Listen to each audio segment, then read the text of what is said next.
again, followed by the pound or hash key.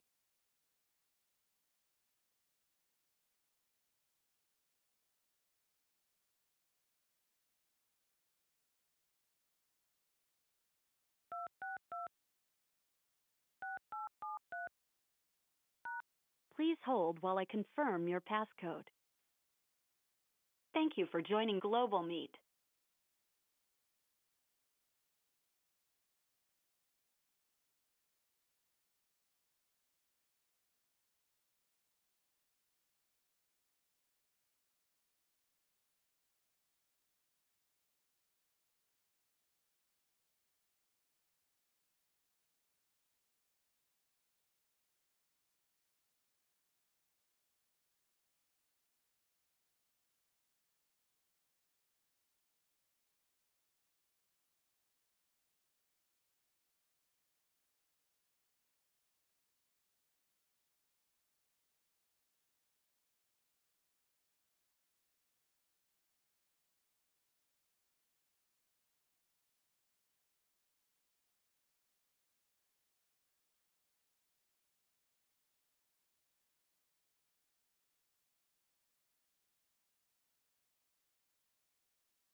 All right, we'll go ahead and get the Local Government Small Business Assistance Advisory Group meeting started. We'll call to order, and we'll go ahead and go around the room. Rita? Do we want to see if... Rita Lou, Ratic International. Oh. Bill Lamar, California Small Business Alliance. David Rothbart, Los Angeles County Sanitation Districts. Nancy Feldman, Council's Office. Derek Alatorre, South Coast AQMD. Ben Benoit, AQMD Vice Chair, and also Janice, are you on the line? No? Okay. Go ahead. Jason Aspel, AQMD, BACT Group. Al Baez, AQMD, BACT Group. Cynthia Moran, City of Chino Hills.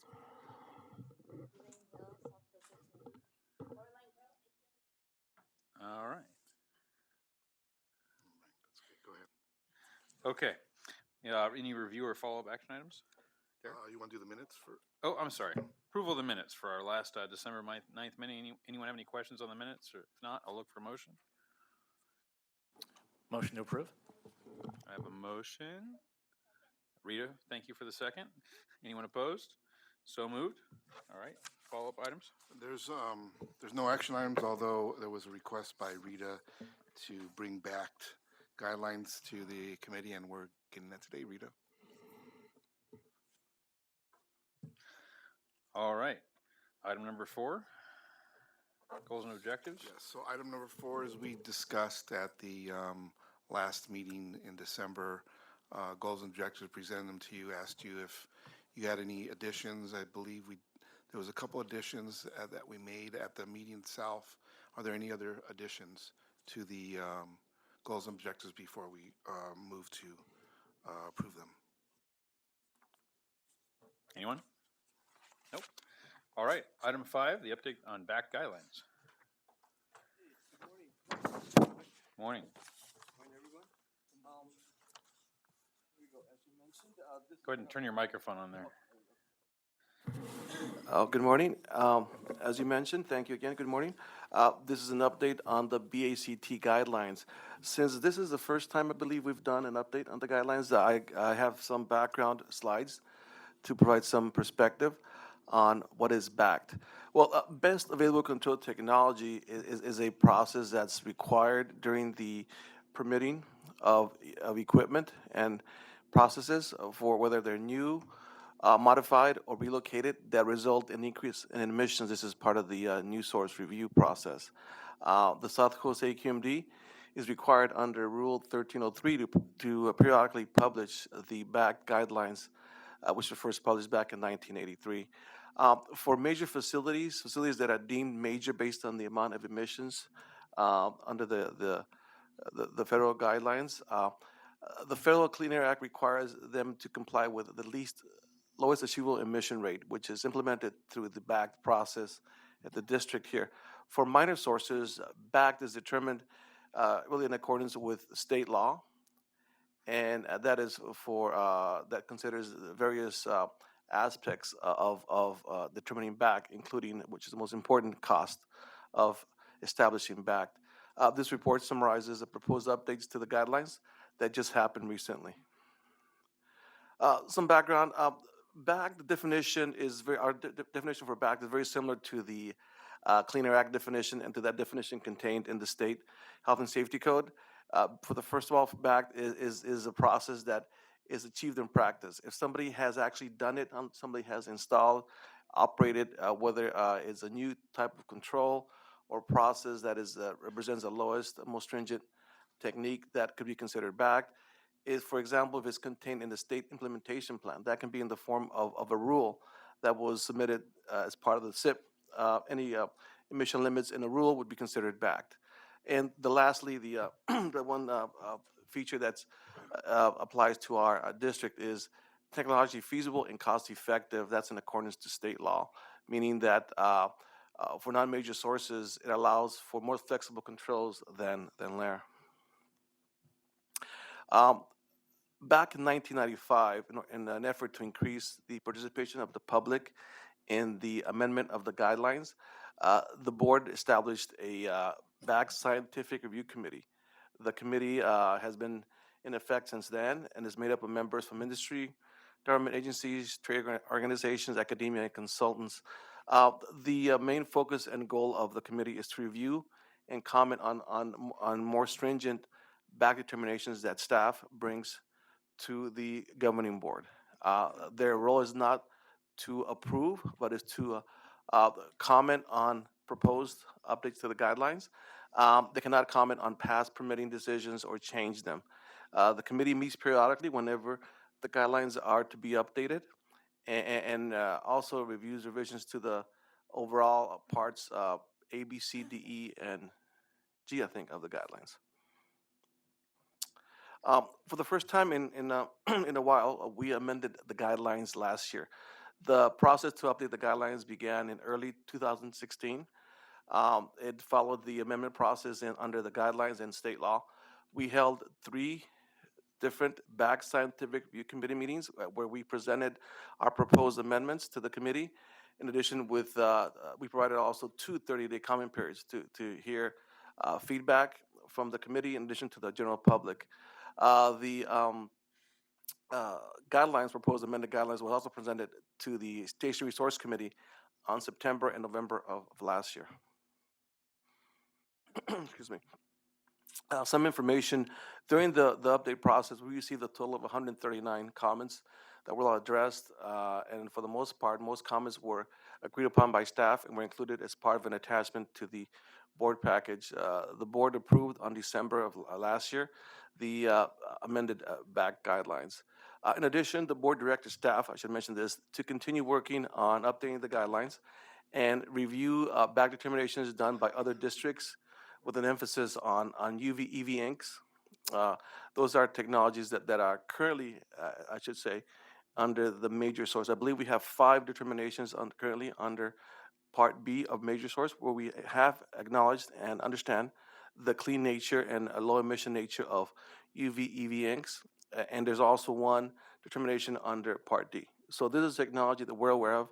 for some time, and now we're moving forward and looking into possible applications to minor sources. Now, minor sources are are sources that are more difficult to determine back because of the state law requirements, which requires us to establish cost effectiveness. In addition, the board directs staff to report back to the Station Resource Committee by June of this year. The updates to the guidelines touched on every single part of the guidelines in addition to adding parts E and F, which are to be consistent with the current federal requirements for greenhouse gases.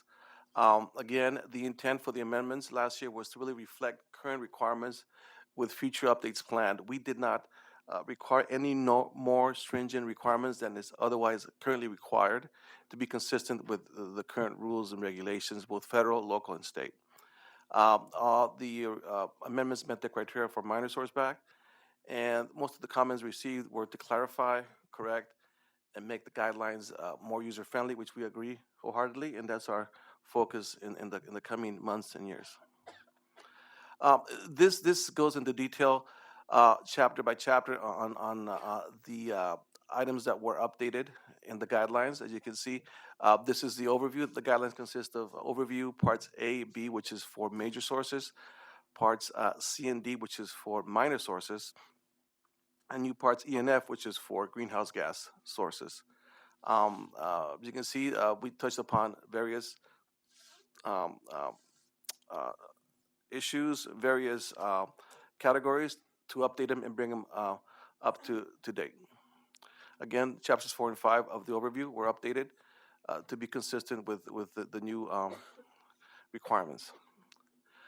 Parts A and B applied to major sources. Here again, we updated several categories under major sources, in addition to the policy and procedures. And for Part B, we added 3 categories for determinations, one being that of a very low emission flare for oil and gas productions, and three examples of emergency backup generators that have been installed using diesel particulate filters. For minor sources, similar to the major sources, we updated the policy and procedures, as you can see, with clarifications on clean fuel guidance and on other aspects of minor sources. And Chapter 2, compliant materials, to be consistent with that. Before, I believe the term was super clean. To be super compliant is consistent with our rule requirements. Part D is the minor source back determinations. These are the categories that we updated. Again, these were not made more stringent than they're currently required by state, federal, or local requirements. We just wanted to update them, be consistent and up to date. Here, Part E is one of the new parts we added to the guidelines. This is regarding the new federal requirements for greenhouse gas emissions that applies to the larger facilities that emit over 75,000 tons a year of carbon dioxide equivalent. These requirements basically mirror the requirements under the federal law. Again, Part F is similar to Part B and D of the guidelines. Here is where we're going to be listing determinations that either the district or other districts across the nation determine for greenhouse gas BACT. And most of those determinations really focus on energy efficiency. When energy efficiency is implemented, the CO2 emissions are decreased. Potential sources that are impacted are listed there. The major sources like refineries, power generation, and large industrial commercial boilers and cement industries. Again, the guidelines has a set of abbreviation and index. We updated this to be consistent and up to date with the latest requirements. In addition, since the BACT Scientific Review Committee was first established, we did not have a charter. Charters are very important. Legal suggested you should really develop a charter to fully emphasize and disclose the requirements of the committee members. And here, the charter that the board approved in December includes the mission of the BACT SRC, the goals, objectives, membership qualifications, and the term limits of 2 years for members. We like to give the opportunity for other other folks in industry and the regulatory community to take part in their input as members of the BACT SRC. Next steps. Well, as I mentioned, in December of last year, we updated the guidelines. We already have updated our webpage. In other words, the webpage currently reflects the approved updates by the board. And with the intent on making it more user-friendly, we have added a one web page that, per the request of the committee members, that lists the latest cost per ton effectiveness values. So at a glance, you can see those. And also there is a simple example of how we use the discounted cash flow method to determine cost effectiveness. We're in the process of reviewing future BACT guidelines to report back to the June Station Resource Committee meeting in accordance with the board's direction. And we have been conducting site visits to facilities, for example, for EV operations. Jason and myself had gone to a facility in Brea, Coil Reproductions. Very nice facility. They do very clean operations using UV coatings. And we went there to get an idea of the cost and of any challenges that we have to take into account in doing the cost effectiveness for other facilities. They have determined a minor source facilities, which those are the ones we're targeting. And we're also moving on to food ovens. We feel that per our feedback from our engineering group, that our general category for ovens needs to be further broken down into food ovens, which further have like 3 or 4 various other subcategories. We're also working with other districts. I mean, other districts are a good source of information. They have done other determinations that we can share back and forth, and each other determine, be consistent with the latest established BACT. Again, continue working with our engineering folks, to identify new BACT determinations for future future inclusion into the guidelines. And we're also going to be scheduling BACT Scientific Review Committee meetings prior to the Station Resource Committee meeting to present what we are going to be proposing to the Station Resource. And that concludes my presentation. Good, I see you're reaching for your card there. Go ahead. I think David was Robert, I'm first. sorry. He beat me to Didn't it, see so it. I'll let him go. Go ahead, David. Thank you, Al, for the presentation. Sure. Couple questions. Sure. First and foremost, as far as proceeding with the BACT guidelines, are you going to come back to the SRC, which a number of us are members of, Yes. and have an updated document that's more user-friendly? We had a lot of discussions on it. It's rather hard to get the guidance from it, and having something that's a little easier user-friendly for people to be able to look at this document and gain what they need to gain out of it. Yes, that's our purpose. I mean, the guidelines have been, this format has been in place for several years, as you know, many years. And we have ideas on how to make it more user-friendly, but we also like to hear from the committee's point of view and the public. So that's what we're going to bring to you, what we propose to make it user-friendly. We want to hear your input as to, well, maybe you should tweak it here, tweak it there. We want to hear from you. So we are bringing it to the committee and the public with that in mind, to how can we make this document a document that the public can easily understand, can easily reference, and can easily be able to determine what BACT applies to them. That'd Definitely. be very helpful. In bringing that back, I assume, to the SRC, is this something where you'd have more than just one meeting? That was one thing a number of us had said, is I think a routine dialogue with you would be very helpful. Sure. I mean, our plan is to, we're looking right now at March, having our next SRC meeting in March, and then having another one before we go to the Station Resource Committee meeting in June. So at least we're planning 2. Very good. So, I mean, there's only so many we can do because of a timeline. Understood. But we definitely want to come back to the committee and provide you guys with our proposed, and definitely give you any struck out, underlined text in the guidelines. And again, seeking your input. If you have good ideas on how to make the document more user-friendly, by all means, I'd like to hear from you. The other question I had, and kind of a separate thought process, but pertaining to the BACT guidelines, Yes. is how to proceed with the major source BACT determinations. That if you look on the website, or even in the document itself, there really aren't any current major source BACT determinations. Are very outdated. And when you go through permitting and say, okay, I have this major source and I have to go figure out what BACT is, it really is challenging to do so, because that clearinghouse is not updated by South Coast. There's other air districts that update that. EPA has some updated classifications for what major source BACT is. And it's something I think is a very critical path for permit streamlining.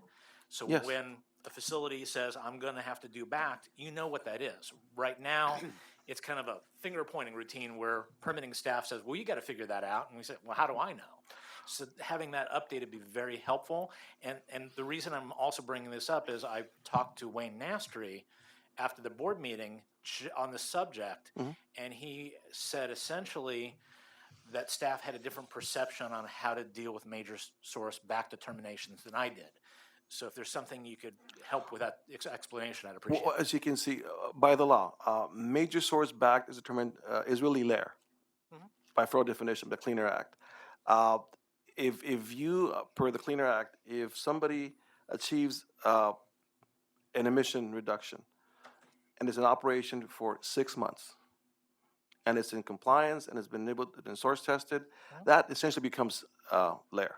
Correct. Okay, there's very little room for cost effectiveness for major sources. Understood. I'm Okay. just saying. And the process that we followed before is we would bring to the governing board a board letter listing these are the new proposed major source determinations based either on what we've in-house determined, we've identified from other districts, and from the EPA or CARB clearinghouse. As you can see, the challenge is tremendous trying to establish, because when you say layer is across the nation or the world for that And matter. at least my focus, and I understand it's hard to track down what other people are doing in other districts and states, but the focus I would think that's under your control is what is approved by South Coast. Oh yeah, I definitely. didn't know there's at least my members that deal with SCAP, the wastewater group, and water group I deal with. We know of a number of our projects that are layer, but yet the determinations are not published. So that's sort of what I'm saying is, as a priority, if there's things that are under your umbrella that you're aware of, can we put those up so everyone can see them?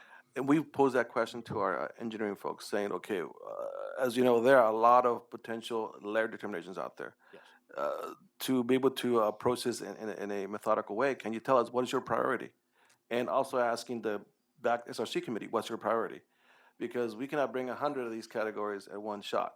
But there's some priorities that you mentioned, whether it's engines, whether it's boilers, or other technologies that we definitely want to address. And again, that's one of our targets for making the guidelines more complete and more user-friendly. But, you know, right now we're working with engineering. They have a big job to reduce the backlog. So when we go in there, we work with them and try to be part of their process, not to impede their process, but be able to take knowledge that they have regarding. As a member of SRC, I certainly welcome that dialogue. Okay. And if you need feedback from us as far as Yeah, what definitely. to It's take not a- on first, we'd be happy to do so. It's on a daily basis we're talking to them. Great. Thank you. Thanks. Rita? Thank you. I had a Unless question. David already asked you a question. No. Well, I want to, I wanted to actually address something he mentioned because I wanted to echo those comments. But my first question is on the membership of the SRC, because I know Bill and David are members, but I'm not. I That's right. put in an application a few months ago, and I haven't heard back as to whether or not, I know that there's an interest in getting other members on that committee, but I haven't heard back. So do you have a time frame as to when? As I mentioned on the email I responded to you, Rita, back then, I acknowledged that we received your request, and I mentioned in my email to you that we have added your name to the waiting list of people that are interested in being part of the BACT SRC committee. You Right. along with other folks are also on a list of interested parties. I don't make that decision according to the how the committee was established is our executive officer who makes that determination. So we provide with them. Now that we went to the governing board and were approved for, I believe, Jason, is it 17 members or 19 members? 19 members. So, and how we want to do this is be able to have members from different aspects of industry, of the regulated community, of academia. So we plan to meet with Mr. Nastry very soon and pose the current list of interested parties. And if he has gotten other lists, we'll present those to him, and he'll make that determination based on what we have. But you should know that I've replied to you, and I've responded that yes, I've received your request. You are on the list, and I replied to you via email. So Right, my question was that as to the timing, because I did get those emails, and that was a few months ago. So I was just wondering what the time frame is looking like. Do you have a sense? Is it gonna be a matter of days, weeks, months? well, right now, this month, we're trying to get back to the State Source Committee with our report per the board's direction. And one of the things we're going to do this month is schedule a meeting with Mr. Nostri and present this list of interested individuals. And he will have questions for us, and we'll have questions for you. So we'll have to determine what that process is going to be like now. But I can commit to you that this month we're going to try to get a meeting with Mr. Nostri to begin that process to completely fill all the 19 positions in the BACT Scientific Review Committee.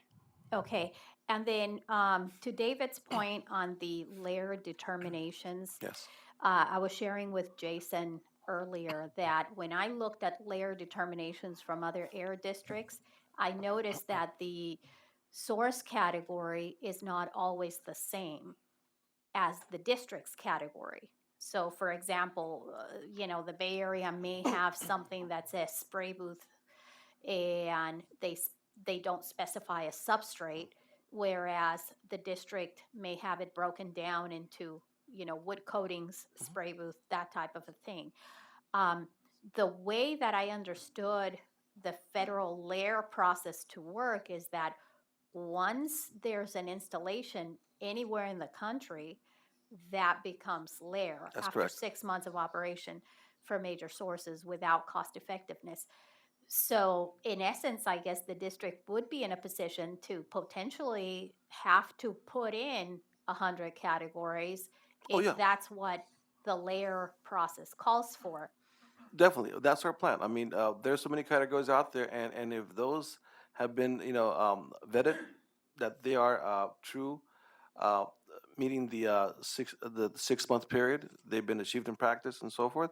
By all means, we're going to include them. Now, we try to follow the same format as the clearinghouse, the EPA CARB clearinghouse format. That they have a certain form they require to be for determinations to be submitted to their clearinghouse. We follow that format, those category, those fields. So I know other districts have little twists on how they do their determinations, but we're trying to be as complete as in detail as we can, because as you know, BACT is case specific. What's BACT for one process might not be BACT for a similar process. So that's our efforts.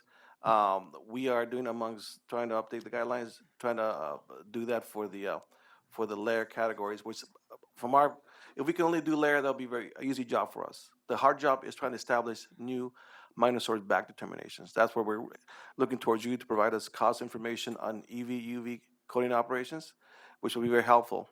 So when do you expect to provide some of that? Well, I just met with Jason today, and as I explained to him, we're at the mercy of our members because we're not a regulatory agency. And I have forwarded the request many times. Some companies were checking with their legal department and were told no. A lot of people determine it to be proprietary information, so they don't want to share it. There's one company in Chino, California that we had been aware of for years that they were doing a UV coatings process. And they just now agreed to go public with the information. So we couldn't disclose it. We were aware that there's a company doing UV coatings, and actually it's a fascinating process. What they're doing is Starbucks is one of their customers, and they have wood type material that looks like wood on the outdoor of their buildings, like paneling almost. But it's actually not wood. It's a combination of rice husks, mineral oil, and salt. So it's esoteric, highly sustainable, and they coat it with UV to make it look like wood and to get that outdoor weatherability. So that, it's not, I don't think it's a wood coating, but we're basically at the mercy of what the customers want to disclose. And a lot of the times they're loath to disclose or deal with the It's good AQMD. information. Hopefully, if you can help us coordinate a site visit, I don't know if you already spoke to Jason about that. Yes. We appreciate it if you can work with your representatives and if you can facilitate us visiting their facilities, take a look, even if they cannot provide us any cost info, get an idea as to how they're doing their operations will be very helpful. Yeah, well, Anything. this particular one, they're published in our magazine, so I'll be happy to send you a copy of Because that we one. already got from the Bay Area, they provided us, they were kind enough to provide us with cost data they used in determining some of their UV, EV back determinations that you outlined before. So we're working on looking at that information as we speak. We just got it like 1 or 2 days ago. So Yeah, yes. thank you for following up on that. Sure, no Thank problem. you. Phil?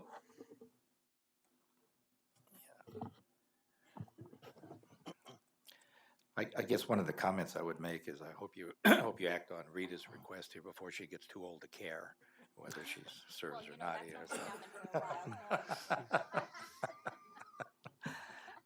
One of the things I did want to mention here too, Al, on your slide number 6, Yes. where you had 139 comments received and all were addressed. And No, most all of them. well, it's here. It says all. Most all. Was it? All were addressed, and I just want to note. I'm for the sorry. record, Yeah, if it's all, I should say most comments. It says most comments. Staff agreed to revisions, not all. received 139 comments. All were addressed. That's right. Right. Okay. Yeah. And I just and I just wanted to note for the record that our member Printing Industries Association, some 6,000 members, they submitted a letter. Apparently, it wasn't open or was misplaced, but was not included in your presentation to the governing board. And I know that you've assured Jerry Bonetto that it would be considered. And I just want to make sure that you will honor that commitment to Well, us. to be fair to all the other folks that submitted comments in time, Jerry did submit a letter after the deadline, and his comments that he submitted in that letter, I indicated to him that those were, for the most part, addressed in other comments we received from other commenters. So the fact that we did not include his letter is that it didn't come in within the deadline. So if we we gave plenty of time, but if you look at the response to comments, and if you look at Jerry Bonetto's letter, his letter was very general, and his comments, and I spoke to him on the phone, and I know I have too. Yeah. So yeah, but it's just the thing. If we set deadlines and then we break deadlines, other folks that spend the time to submit written information in time. But if it was critical, but I understand Jerry's comments were general, but very good. Yeah, there is a difference here. We're going to have to agree to disagree as to when it was sent and when it was received. So, but I won't belabor the meeting with that. The other comment I wanted to make is you've used the term achieved in practice along with best practice. Can you tell me what the district is going to? Are you going to be guided by achieved in practice or best practice? As a matter of public policy, best is kind of vague, like smart practice. Achieved in practice, certainly in manufacturing, is more definitive. So if somebody has a better widget or a cleaner widget that's beneficial to lower emissions, Mm-hmm. is that technology achieved in practice, or is it at that time the best practice? Well, we go based on definition of BACT, whether it's a Clean Air Act definition or the state law definition of ACT. Achieved in practice to us has been when somebody, for example, let's take a very simple example of SCR for, let's say, for a boiler. Somebody installs a boiler, a 10 million BTU per hour boiler, and decides to install after control, SCR. They get a permit to install the selective catalytic reduction equipment. It reduces exhaust emissions of NOx, VOC, and then maybe they add an oxidation catalyst to reduce the VOC and CO. They operate it, they get a permit, they source test it. It meets the intended emission limits that they proposed. It's operated, if they are a major source, it operates for 6 months. In those 6 months, we get all the information that it was source tested, it met the limits. That's achieved in practice. So 6 months is your criteria For major there. sources. What about for minor sources? Minor sources is 1 year. Is 1 year. But for minor sources, not only is it achieved in practice, it also has to be cost effective. It has to be what? Cost effective per state law. Yeah, okay. So if somebody has a filtration system that they've invented, and it's been demonstrated to your agency, other air quality agencies in the country, and it gets put on a 1 or 2 beta sites. That's 6 months. It's for a 6-month period for for a major source. Well, it has to be also Or available. I mean, if it's only available, it's only a prototype and is not commercially available, that's another criteria that's being used. It has to be commercially available, be effective, and has been achieved in practice. So if only one person developed this prototype and nobody else can buy it, we cannot make it back. Well, I know, but every technology has a genesis. I mean, it starts from someplace. So- So I'm trying to get picture in my mind what has to what are the steps involved before AQMD says For those this is- categories, this is if you bad. look, good question. For those categories, there is under Part B for major sources, there's Section 3. If you look at our BACT guidelines, there's Section 3 of Part B. That is a section for new upcoming technologies that we list there. Whenever there's a new technology that's up and coming, we put it in Section 3 of the guidelines. Not quite a black box. It's a box where potential new BACT technologies are going to be moving from Section 3 to Section 1, which is actually achieved in practice. But that's why that Section 3 category under Part B was established for what very thing you just mentioned, up and coming technologies. Somebody, whether it's best practice, has done something that's a prototype, but it has a lot of potential, we keep it there.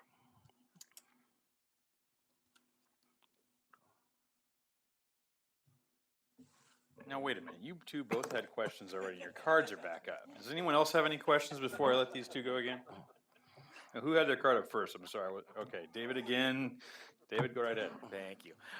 Since we're talking about BACT and achieved practice, one quick question. Sure. In the AQMP, for example, there was a reference to fuel cells operating after a hurricane, showing that these things could be used instead of the emergency diesel generator, which triggers in my mind, when you say achieved in practice, sometimes there's been a perception of you put something in and it doesn't run necessarily. If it's been there and had a permit for 6 months, is that deemed achieved in practice? Because to me, if it's not operating with an adequate number of hours, do you really know if it's going to work, especially for an emergency? Well, it depends on the type of equipment. Like, for example, we had backup generators. Those backup generators that we added to Part B of the guidelines, they've been operating for 5 years. Right. 4 years or more. But that's a good example. For that 5 years, do you look at it runtime for 6 months, or just they've been operating for 6 months? Well, look at both. I mean, those technologies, and in those cases, I believe we answered that in one of our And comments I think response. for the emergency generators, as a hospital in Mosen had agreed that it needed to be 6 months of actual operation. Was Well, I my cannot comment on recollection. other policy issues. Okay. Just wanted to bring up the subject. I Thank you. cannot comment on that. Rita? Yeah, just following up on something Bill asked about, and in your answer to him, you mentioned Section 3 for the major sources. That's correct. But you don't have a Section 3 type mechanism for the minor sources, right? Because of cost effectiveness. Okay, but is there any way to maybe have a clearinghouse of potential that, these are not cost effective for minor sources, but maybe in the future they may get That's to the something, level? that's another thing we could consider. I mean, have to check with our legal department, see if legally we can do that under Part B, under Part D, minor sources, but something that definitely is worth considering. Just for information only, nothing regulatory, but just like an information type section.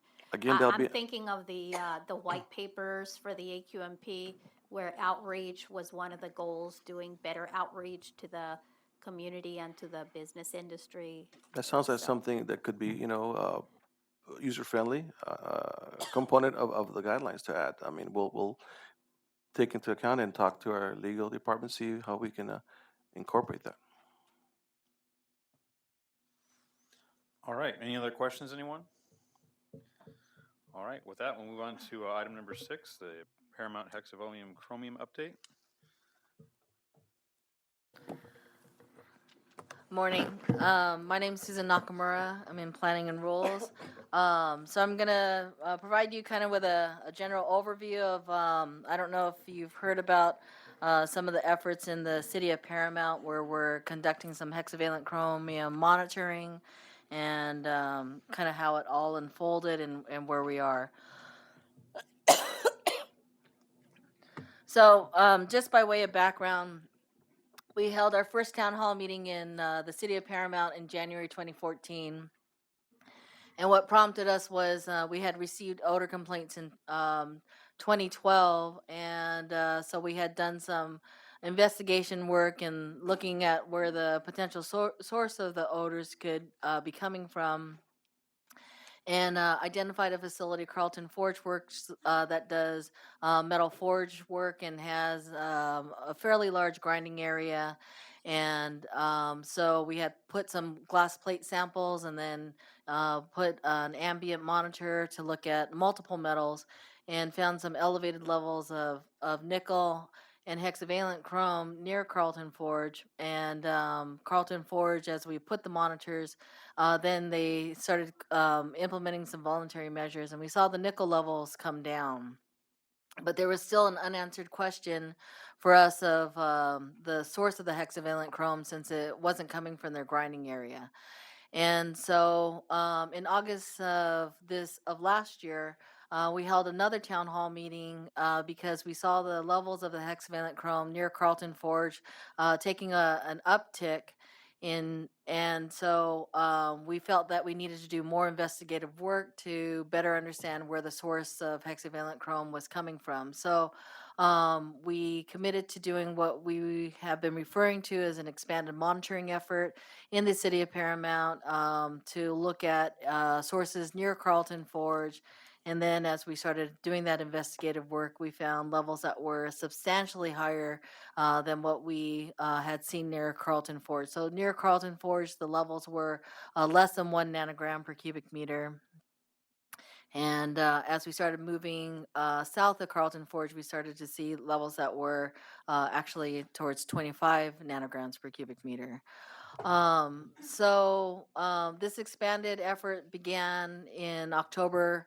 The first monitored data that we received from the sampling was on October 15th. There are about 5 monitors that we had placed out in the city of Paramount.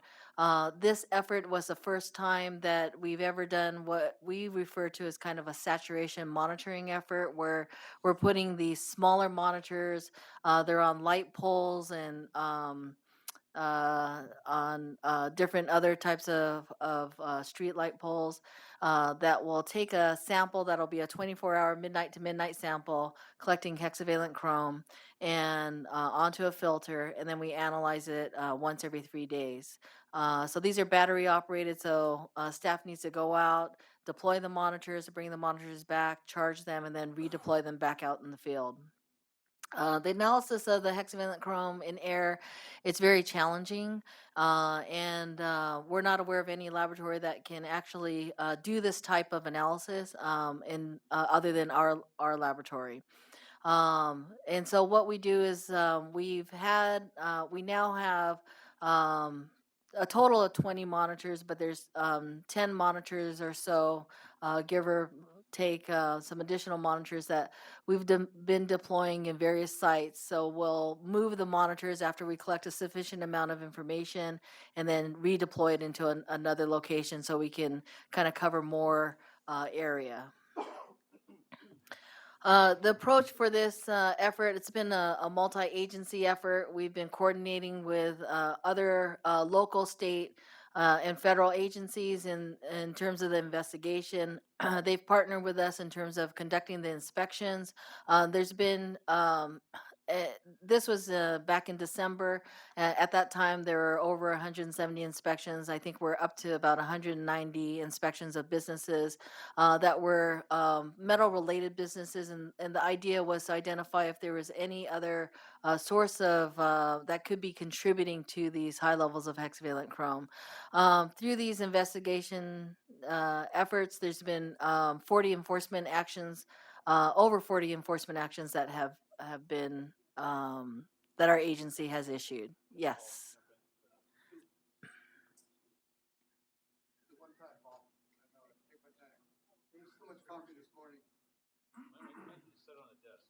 There you go. There you go. Some simple questions, Susan. Did this recent rainstorms that we've had influence the measurement and timeframes? What about a time frame studying that particular smelter or the air? How does that work out in the equation? That's all. The rain does seem to have, it could have sort of an influence of kind of knocking down the particulate, but in terms of the monitor being able to collect the data, we still can collect data unless I think there's been a couple rare instances where rainwater got into the monitor and then kind of flooded the filter. But for the most part, we still collect on whether it's sunny or raining and can get that information. Susan, didn't we take samples, water samples, or was that a different agency? It was a different agency, yeah. That I think they had taken some from the stormwater runoff. Yeah. We've had a really extensive communication and outreach. Hold on, Doug wants to jump. Oh, yes, Todd. Real quick question. Thank you, Mr. Chair. I just wanted to clarify, the 40 enforcement actions, are they all related to hexavalent chromium, or are they just? No. Okay. Yeah. So as we walk through the presentation, it came down to 2 facilities that we identified that were contributing to the high levels, and they're in relatively close proximity to each other. But there have been enforcement actions, some related to hexavalent chrome, but we don't feel that those facilities are, at this point, based on our investigation work, are contributing to those high levels. Some of the other enforcement actions are, primarily because lacking a permit for certain types of operations, could be for abrasive blast cabinets or something completely different, like an IC engine. Any other comments, questions? So through this process, it's been a very extensive communication and outreach effort. We've held to date 4 town hall meetings in the city of Paramount, but really related to this expanded monitoring effort, there's been 2 town hall meetings. We really were able to mobilize very quickly once we saw the high levels. We coordinated with the city of Paramount and held a town hall meeting within the next week and gathered folks to inform them about our initial findings. We have a weekly informational call with the public. It's a call-in number. It's Tuesdays at 6:30. Our website has a wealth of information on all of the efforts. It provides information about, we have the recordings from the weekly calls. It has information on the town hall meetings, the presentations. We have information about the order for abatement for the 2 facilities. It has you can get this sort of summary sheet that's on our website, but there's a lot of information. If you go to our website, you could just Google AQMD Paramount and you'll come up to that webpage. If I could just add a couple things, this is unprecedented for us to get all these agencies together, kind of like a task force, to not only do we talk with them on a weekly basis, but we did joint inspections. Like I said earlier, and she mentioned, Susan mentioned, weekly calls with the city of Paramount, weekly calls with the other government agencies and with elected officials, and as well as a 6:30 call, which is something we've never done before, a weekly 6:30 call every Tuesday where we give an update to the community on what's going on in the investigation, but also we get questions from them sent to us via email. We answer them while the call is going on. Wayne and staff, we've put in a tremendous amount of time on this. It's something that's a high priority for the district, and it's at the also at the legislative levels. It happens these two facilities happen to be in Speaker of the Assembly's district, and also the Senate side is also taken. They're very concerned about this, so it's something that the district would have done anyways. When it's something like this, where there's an imminent substantial endangerment to the community for hexchrome, but it's first time we've done it. It's actually very successful. We were up in Sacramento earlier this week, and we got a lot of kudos from the speaker's office on what we've done on this, what we're continuing to do on this, and just keeping everybody informed of the investigation.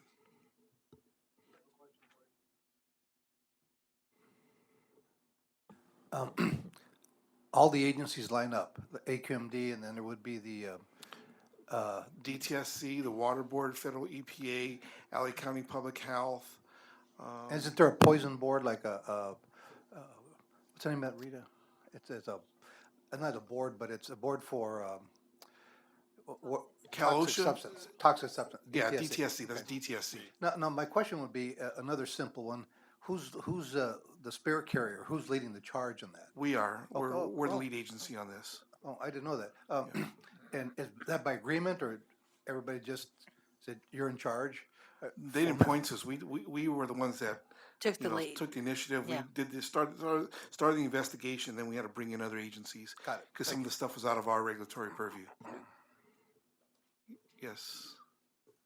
So just on the last bullet, so we've been working in terms of providing Spanish translation for the informational calls. And so there's a English and a Spanish number to call into. We provide Spanish translation at the town hall meetings, the handouts, presentations, providing in translation also. Maria, you have a question? Yeah, working in water quality in that area, there's a lot of contaminants. Are you also looking to see if there's the Chrome 6 in the water with the state board and the regional board? Yeah, and DTSC is working on that too, and they've been out sampling already. Yeah, we got the Water Board, DTSC out there. They're all taking samples. Like Susan said, that another agency took stormwater samples. Mm-hmm. There's, I won't get into because maybe. Because there's just a lot of contaminants there because of the historic agriculture as well as the heavy industrial use. So there's a variety of different sources of hexavalent chrome. I think we're all familiar with kind of the electroplating and anodizing operations. Anaplex, which is one of the facilities, does chrome anodizing. Spraying operations, they also do. They were doing some chromate-based primers, spraying coatings. High heat processes and welding, cutting with metals and that contain chromium, and so Aerocraft would kind of fall into this category. Aerocraft does heat treating. They do heat treating of very large metal, varied alloys, and stainless steel. For the aerospace industry, and through this heat treating process, you can have a conversion from Chrome 0, Chrome 3 to Chrome 6 through that process. I think the health effects of hexavalent chrome are probably pretty well known, but just to kind of reiterate, it is a known human carcinogen. It is one of the more potent human carcinogens. It's been linked to lung cancer.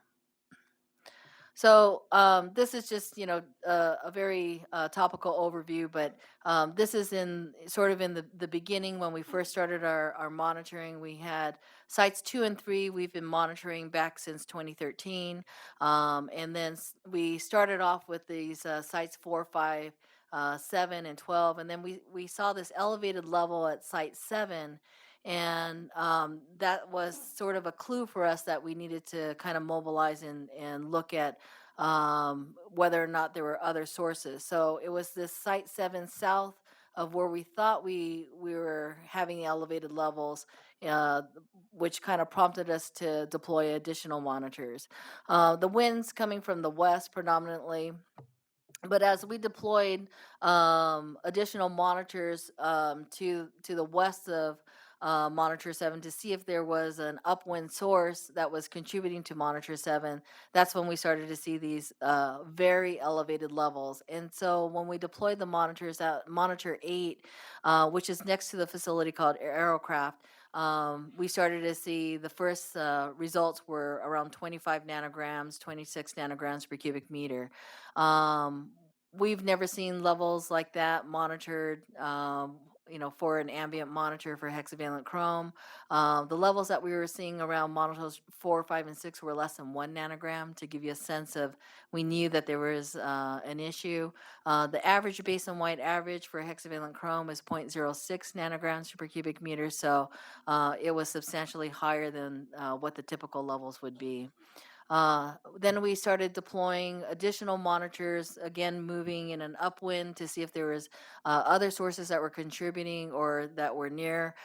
So we added these monitors 11, 13, 14, 15, and 16, and it helped us to narrow down another facility called Anaplex, which does chrome anodizing processes.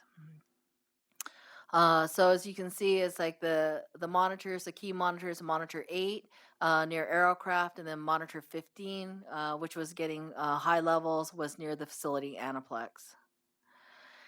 This is just really just to show kind of the trend of where we were and how the ambient concentrations of hexavalent chrome have come down over time. Around this, let me see if this pointer works, which it doesn't. So, but towards the right hand side, it's like the good news is we're seeing lower levels. Around the mid-December time is when the order for abatement, when the South Coast SCAQMD filed the petition for the order for abatement, naming the 2 facilities, Anaplex and Aerocraft. It was around the December 14th timeframe when Aerocraft signed the stipulated order for abatement, and we definitely saw the ambient concentrations coming down. We want to caution everyone in terms of this is definitely good news in terms of the levels coming down, but then we all know during that time frame of the last couple of weeks of December going into the first of the new year is a little different in terms of the operating schedule. So kind of the jury's still out in terms of what we're going to be seeing in terms of the concentrations. But the good news is both facilities have signed a stipulated order for abatement. Aerocraft came to the table in terms of signing the stipulated order earlier than Anaplex. But both facilities have agreed to adhering to 1 nanogram per cubic meter, that if they're over 1 nanogram per cubic meter based on 3 samples, that they would then shut their chrome plating operations down until they were under the average, the 1 nanogram per cubic meter. This is a good starting point, and it will provide substantial public health protection, but the facilities will need to do more, and they're going to need to commit to permanent reductions in hexavalent chrome as well as their other toxic air contaminants. That's where our existing Rule 1402 will come in. We've already notified the facilities that they're going to have to prepare a health risk assessment as well as a risk reduction plan. They're on the accelerated schedule. We've identified both facilities as potentially high-risk facilities, so they're going to be having to do early action measures on top of that. We're continuing to pursue other enforcement actions with these facilities and with other facilities that we've identified in terms of the investigation work. We didn't stop there. Oh, David. Sorry. One thing I was curious about when we talk about where you're finding hexavalent chromium, and my perspective is just education as far as what activities are hazardous. Is there a form of hexavalent chromium that's more toxic than another?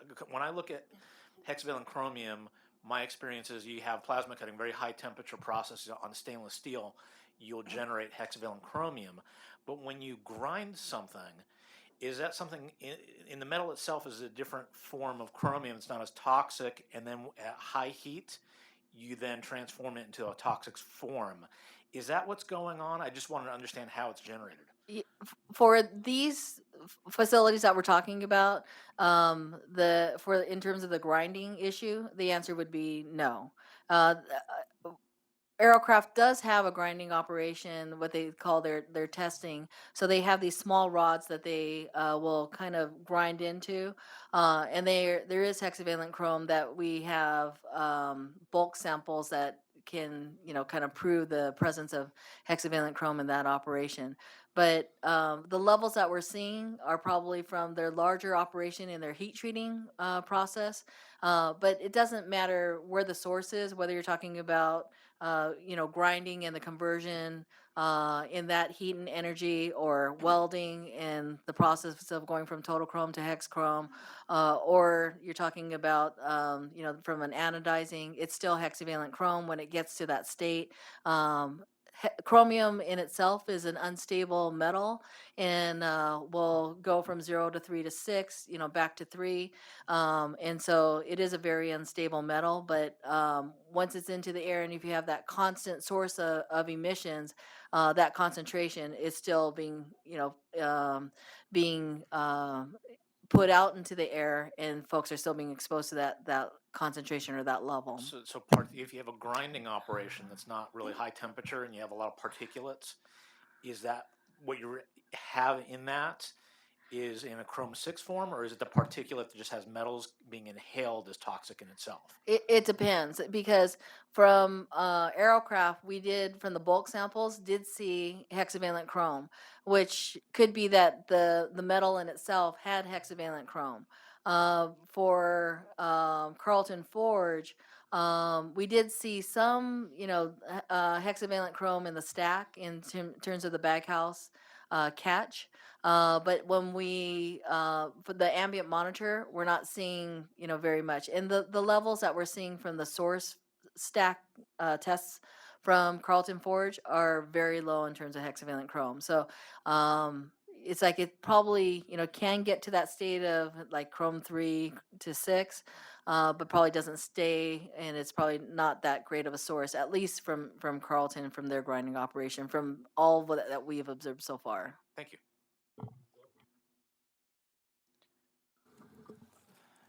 Yeah. Susan, I'm a lot more encouraged by your presentation here today than I was listening. I was in this room with you 2 days ago till almost 6 o'clock, and that was gosh, a nightmare. But what It wasn't a nightmare. and oak leaf clusters to you for going through it. But what I'm hearing, and the reason I'm encouraged, is that it sounds like you're approaching this strategically rather than sweeping in all the responsible people that have chrome plating and anodizing businesses, or metal related, whatever that term is, in this same thing. And I hope that applies, because I know that there's going to be future rulemaking that's going to evolve from this. And what scared me here the other night or the other afternoon was increasing the distance from 1,000 feet to 2,000 feet, and monthly inspections or monthly testing instead of quadrennial testing, which is really expensive. I mean, to people who operate responsibly and within the conditions of their permit. The bad actors, certainly, and you should go after them. It's terrible what's happened here in Paramount. But so I hope that continues, as you guys go forward with your discoveries. Susan, excellent information. I'm kind of in lockstep with Bill on a couple of items. Educate me. One big plant, just one plant with parameters. Now, there's 3 different operations, but one of them is really bad. And it's causing a lot of the particulates in the air. If that company addresses just that one bad problem and there's significant reduction, will that sidestep the abatement? No, I mean, so let's say, Yeah, make a square. a facility, and they Correct. have 3 operations. Correct. And it's, One's a bad operation guy. 1 That's a that's causing the hexavalent chrome. Correct. In the stipulated order, it's like if the other 2 have nothing to do with any type of alloy, processing, or there's no chrome associated with the other 2 processes, they could continue with that. The order is saying for those, if they exceed the 1 nanogram, that they have to shut down the chrome-related processes. Okay. So. And AQMD will physically go in and investigate it and take samples, and this is the bad guy, so to speak. Okay. This is the part of the operation. We've already, through the process, our compliance staff has gone out to look at the facilities. We've done bulk samples, meaning that we put plates, and we've done some wipe samples. We've done some source testing. So we have a good sense of which parts of the processes are contributing to the hexavalent chrome. And the second question and the last one is, give me a ballpark of how many employees there are there. Both of them had on Anaplex had told us, I think it was 70, and it's surprising, but Aerocraft I think we had looked at their website, said around the same number, but Aerocraft looks like such a bigger operation. So it could be that maybe it was 70 when they had posted that information on their website, but maybe they have more now. But I've been to both facilities, and Anaplex is a much smaller, just a footprint, and their operation is much smaller. Aerocraft they're actually on 2 blocks, and it's a much larger process and operation. Thank you. So we, in regards to some additional monitoring efforts, as we had these town hall meetings, and we had received a number of comments that we needed to look further south from the general area that we were focused on. And there's some additional metal forging facilities that are south in that orange box right there. We started monitoring first in the sort of the downwind area in monitors 19 and 20. We're planning on moving monitors into that orange box. So there's 3 forging facilities, Matco, Weber, and Press Forge. And so we'll be moving monitors in that area. I believe we're going to start monitoring next week. I saw Matt, but I think he disappeared. But so we'll be starting monitoring in that area shortly. We've also, in coordination with the California Air Resources Board, they have some monitors, and they've deployed their monitors at 5 schools in the city of Paramount. So on December 23rd, we started monitoring at those schools. The school, Jackson Gaines, shares almost like they have a similar property area, but we originally had cited a monitor at Jackson School, but received a number of comments to move the monitor on the Gaines side, which is closer to some of the metal forging facilities. So we're going to be that monitor has already been moved, but we haven't collected any data yet. Good news in regards to the schools is that the levels, most of the levels are well below this 0.3 nanograms per cubic meter, but we did have a couple that were in like kind of the 0.25 range, and but we're still continuing to monitor at those sites.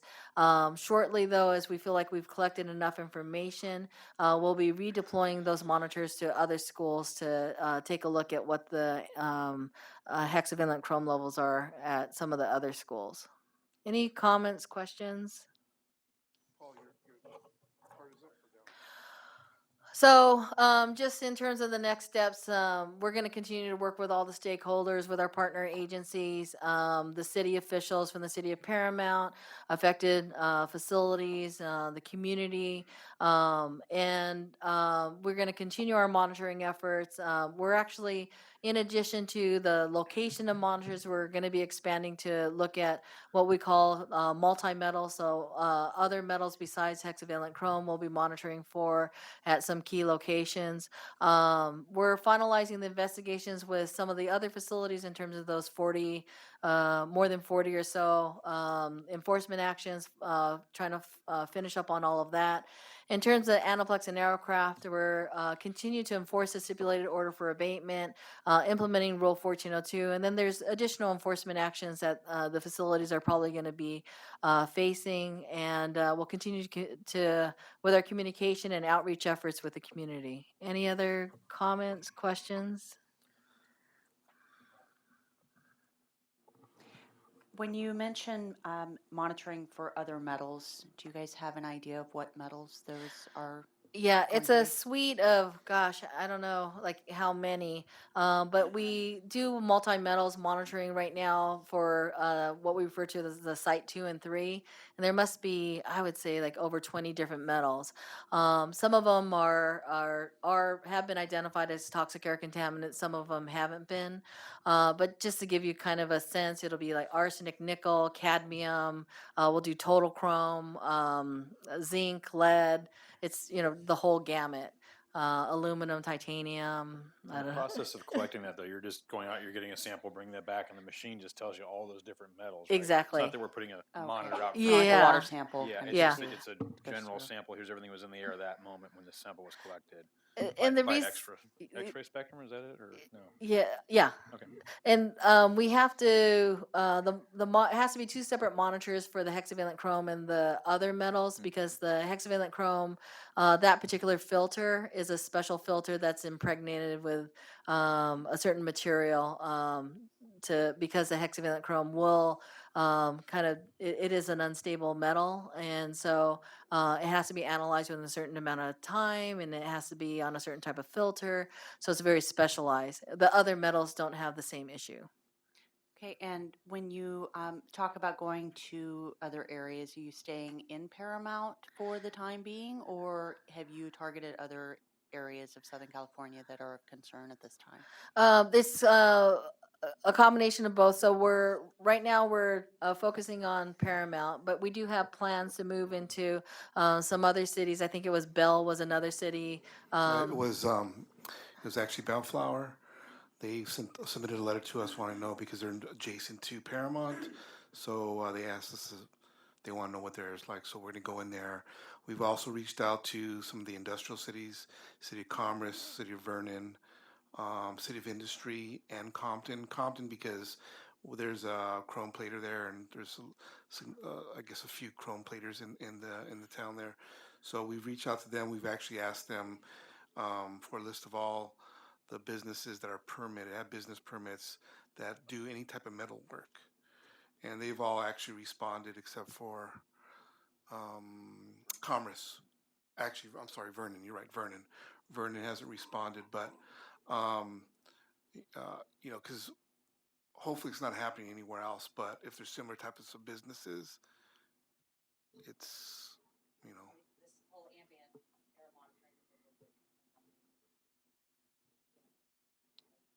well, it's the way we're doing it is, yeah. Part of it is the technique for going out and just even seeing chromium and in the ambient like that, and having a sensor technology for that has just come online in the last few years. And then part of it is too is that a lot of these type of monitors were dedicated looking for lead for other issues, and so once those became free in that area, they started to move out and finding issues in some areas. And then Susan, and correct me if I'm wrong, but there's not too many labs in the country that are able to it's just us sample right now. for chrome 6 Yeah. in the air. Susan, since I haven't been out to one, how are the community meetings going? And what is the average resident count that gets involved? I would say it's very good, actually. Probably The early meetings back in before August and before, maybe 40, 50 people, but these last meetings, 200. Yeah. It's Wow. pretty, The community wants us out there. They want to know what's Yeah. been in there. They want to know what's been going on. And a lot of them, it's where have you been? yeah, and the city's actually going to be purchasing Their some own monitors monitor. themselves. And they want to add to whatever monitoring we're doing. See, I see that, and it's really a double-edged sword because the district was nice enough to invite me to the Stevens thing where we saw each other last Friday. And what I heard from my ears was, well, we have been health damaged per se, and I'm lining up for some compensation. Okay. That's what I heard from the young moms and families. Okay. So my question was, and inevitably it's going to happen, inevitably, once attorneys get involved and the agitators and the activists, somebody's going to start asking for money in lawsuits. It's going to happen inevitably. So that's my question is how to handle this without having this whole situation really explode. And that's a difficult one. It really is. I don't have an answer for it. Well, I think the bottom line is we have to protect public health. No doubt. Whether there is actions taken afterwards Right. or before, that's not the issue. The issue is protecting public health, Sure. making sure that these businesses are not only complying with our rules, but also not adding to whatever pollution there is Sure. in the Totally communities. agree. Totally So Yeah. we're not looking at it from that standpoint. And Yeah. we will never look at it from the standpoint of suing and who's going to make money. That's not Sure. that's not up to us.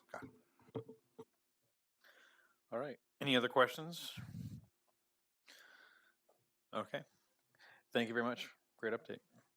All right. With that, you have the monthly reports on small business assistance activities. It's attached. Any other business by any of the board members?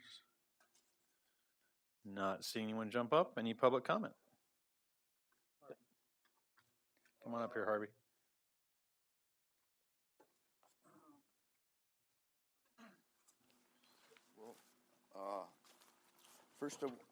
Hi, I'm Harvey Etter. I'm speaking for myself and for the Public Solar Power Coalition. A couple of things in dealing with BACT. Solar information was submitted to Al, and also from a Federal Register. I think it was this spring that said that. As well as BACT, the district should be working on BARC, best available retrofit control technologies. So that's part of the Environmental Protection Agency's directive to the state and to the district. Also, there's what's called CTG and ACT, alternative control technologies and control technology guidelines. And we submitted the most recent document we could find as part of an exhibit in comments on the plan. So this is part of the record now, and this is from about 10 years ago. And it had some stuff in there about wind. But so we're told basically that there is no ACT, there is no CTG, therefore you can't use solar for BACT. Well, the Environmental Protection Agency, they've been coming out with these things maybe 30 years ago, maybe 20 years ago, now 10 years ago. They're not doing their job. They've got this green power program. They've got the clean power program. They've got different, programs working in combined heating and cooling, where you can use, solar district heating and cooling at the same time, especially with thermal bottom cycling. Anyway, the district should light a fire. I don't get anywhere. We don't get anywhere on trying to establish these criteria to use solar. The Department of Energy has come out with these 8 reports. They've got the Sunshot program. It's based on the moonshot from Kennedy. When he said, we're going to put a man on the moon by 1970 in 10 years. And this was where the concept came for Sunshot, that in 10 years we'd have the price of solar down anywhere in the country without subsidies, down to 6 cents a kilowatt hour, which is like what coal sells for unregulated and whatnot. So they had interim reports on the path to Sunshot that just came out on the 18th of May, these 8 reports. And they about a third of them deal with how to integrate this into the system, into the electric system, and what the problems are. There's 2 reports on the main technologies are solar cells, photovoltaics. So there's a study on that, the state of the art and what's happened to the cost. They've met like 70% of their goal in about half the time.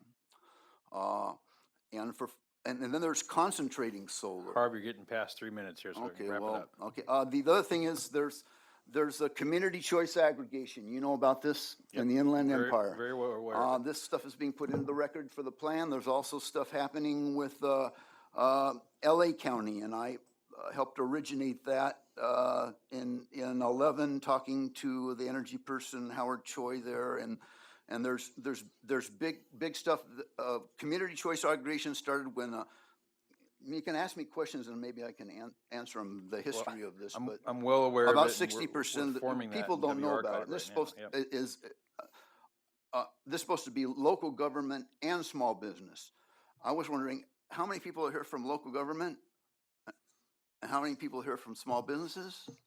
So I think there's room to expand local government. Yep, we're And working there's a on lot that. of activity. Also, I've heard All right, rumors we got to wrap up. activity Though. in You're Orange County. well past 4 minutes now. Well, so. this is something that the district has been negligent and not responding to and trying, because these decisions are going to be made within the next several months, and there's a lot that needs to be done.